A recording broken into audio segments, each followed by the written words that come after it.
أوريغانو جاب لكم سر جمال الإفريقيات في هذه العشبة. تابعوا معنا الفيديو. من فوائد هذه البذرة أنها تقوم على شد الجلد وتحسين المرونة تاعو خاصة في المناطق الأنثوية. أيضا تعمل على مكافحة التجاعيد وعلامات التقدم في السن، كما أنها تفتح البشرة وتساهم في توحيد لون البشرة.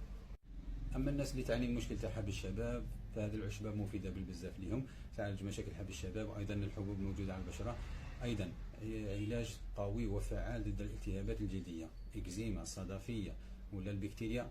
هذه العشبة مفيدة بزاف. وأيضا تعمل على علاج تقليل التصبغات وآثار الشمس، كما أنها تقلل من التمددات والسيلوليت. يعني كل هذه الخصائص موجودة في هذه العشبة.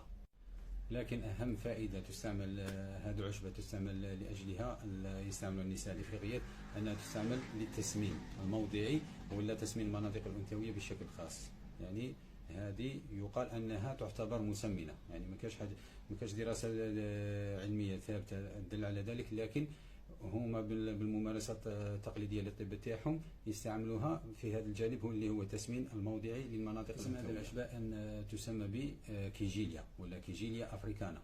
هذه هي العشبة اللي كنتوا وصيتونا عليها بزاف، رانا وفرناها لكم. طريقة الاستعمال: تجيبوا طرف من هذه، دخلوها في الفور قد ما تيبس مليح حتى تولي يابسه ومقرمشه، تطحن، تستعمل مع اي زيت ناقل سواء زيت اللوز ولا زيت الزيتون ولا زيت الارغان، ومن بعد تستعمل استعمال موضعي دلكن. يعني طريقه الاستعمال سهله وبسيطه. وكالعاده متوفر التوصيل لجميع الولايات. مرحبا بكم. للطلب اتصلوا على رقم 0792 96 05 51 او عبر رابط موقعنا oregano-dz.com. مرحبا بكم.